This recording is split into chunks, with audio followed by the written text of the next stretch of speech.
စူပါဟီးရိုးတွေတကယ်ရှိတဲ့ကဘာကြီးထဲမှာ Lester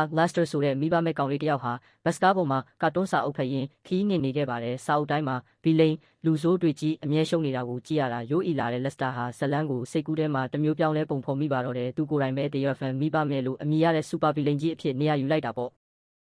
ဒါကိုဘေးကကောင်လေးတွေကမြင်တော့မင်းလိုကာတွန်းယူကတော့ဘယ်တော့မှမွေးစားမဲ့သူရမှာမဟုတ်ဘူးလို့ဝိုင်းလောင်ကြပါတယ်။ရှက်ကိုရှက်ကန်ဖြစ်သွားပေမဲ့လည်း Lester ဟာနောက်တစ်ချိန်မှာစူပါဘီလိန်ကြီးဖြစ်လာဖို့စိတ်ပိုင်းဖြတ်ထားပြီးသားပါ။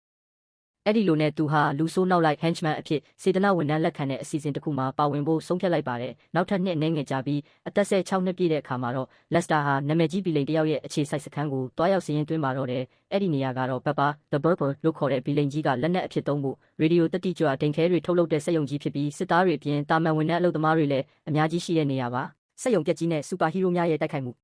တနေ့မှာတော့စက်ရုံအလုပ်သမား Hank ဟာအလုပ်သွားရင်းနဲ့လေစာတနက်တလက်ကိုစော့ကစားနေတဲ့ Lester ကိုတွေ့သွားပြီးဘာလုပ်နေတာလဲလို့မေးမြန်းရကနေကောင်လေးရဲ့ဘီလိန်ဖြစ်ချင်တဲ့အိမ်မက်အကြောင်းသိသွားပါတယ်။ Hank ကဒီအလုပ်ကိုလက်လျှော့လိုက်ပါကွာအခုထိအဲ့ဒီအဆင့်ကိုတက်လန်းနိုင်တာ18ယောက်ပဲရှိသေးတယ်လို့အကြံပေးပေမဲ့ကောင်လေးကတော့သူဟာနောက်ထပ်ပေါ်ထွက်လာမဲ့ပါရမီရှင်လူဆိုးကြီးဖြစ်ရမယ်လို့ဆွညင်းဆန်နေတော့မှာပဲ။ရုတ်တရက်စက်ရုံခေါင်မိုးကြီးပွင့်ထွက်သွားပြီး Force 9လို့ခေါ်တဲ့စူပါဟီးရိုးအဖွဲ့ကြီးရောက်ရှိလာပါတော့တယ်။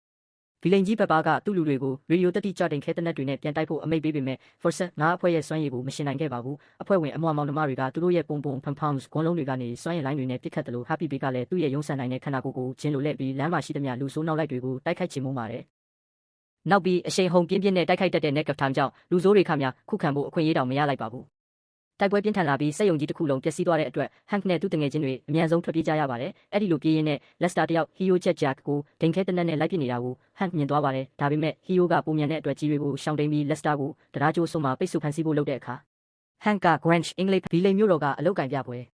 စက်ရုံပျက်စီးသွားပြီးနောက် Lester ဟာလူဆိုးတွေလျှို့ဝှက်စုဝေးရကျွန်း Evil Union ကိုရောက်သွားပြီးအဲ့ဒီမှာ Hank နဲ့ပြန်ဆုံပါတယ်။ Hank ကတော့စက်ရုံမှာကောင်လေးကိုကယ်ခဲလို့ဆိုပြီးလုံခြုံရေးအရာရှိချုပ်ရဲ့စူပူချိန်မောင်းခြင်းကိုခံနေရတာပါ။ပြစ်ဒဏ်အနေနဲ့ Hank ဟာ Lester ကိုတပည့်အဖြစ်ခေါ်ထားရမယ့်အပြင်နှစ်ယောက်သားအလုပ်သစ်ရှာဖို့စူပါဗီလိန်မျိုးတော် Super Villain City မှာရှိတဲ့အလုတ်ကင်ပြပွဲကိုသွားခဲ့ကြပါတယ်။အဲ့ဒီမှာစက်ရုံကအလုပ်ဖော်ကင်ဖက်ဟောင်းတွေနဲ့ပြန်တွေ့ပေမဲ့အခြေအနေကမကောင်းလာပါဘူး။တန်ရှင်းရေးသမားအဖိုးကို Dog Die ဆိုရင်စက်ရုံတိုက်ခိုက်မှုမှာခန္ဓာကိုယ်ပျောက်ဆုံးသွားလို့ခေါင်းကြီးပဲစက်တက်လေထီဂွားတွေနဲ့တွဲထားရရှာပါတယ်။သူတို့တစုလုံးအလုပ်မရှိရင်ဒုက္ခရောက်တော့မှမို့ဘီလိန်အသစ်တယောက်စီမှာအလုပ်ဝင်ဖို့စူးစမ်းပေမဲ့အားလုံးကလူပြည့်နေတဲ့အတွက်နောက်ဆုံး Hank နဲ့ Lester တို့နှစ်ယောက်ဟာဘီလိန်ပြတိုက်မှာတန်ရှင်းရေးသမားဖြစ်ပဲအလုပ်ရပါတော့တယ်။ပြတိုက်ထဲမှာ Lester ဟာဘီလိန်တွေရဲ့ရှေးဟောင်းလက်နက်ပစ္စည်းတွေကိုကြည့်ပြီးစိတ်လှုပ်ရှားနေမိပါတယ်။အထူးသဖြင့်စိန်ကူပေးမှန်ထဲမှာပိတ်မိနေတဲ့ Diamond Bandit ရဲ့အကြောင်းပေါ့။ Diamond Bandit ဟာစူပါဟီးရိုးတွေနဲ့ခြားကြရင်ချော်ရည်မြစ်ထဲပြုတ်ကျခဲ့ပြီးတကိုးကြီးမားတဲ့လောကထက်လုံးဝါဘူးကိုလူယူဖို့စူးစမ်းရင်းချော်ရည်တွေခဲသွားတဲ့အခါစိန်တုံးကြီးထဲမှာပိတ်မိသွားခဲ့တာဖြစ်ပါတယ်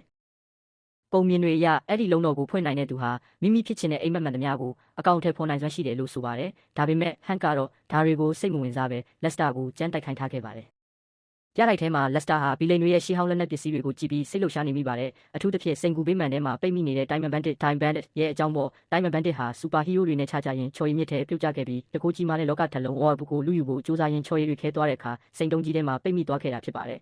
။ပုံမြင်တွေအရအဲ့ဒီလုံးတော်ကိုဖွင့်နိုင်တဲ့သူဟာမိမိဖြစ်ချင်တဲ့အိမ်မက်မှန်သမျှကိုအကောင့်ထဲဖော်နိုင်စွမ်းရှိတယ်လို့ဆိုပါတယ်။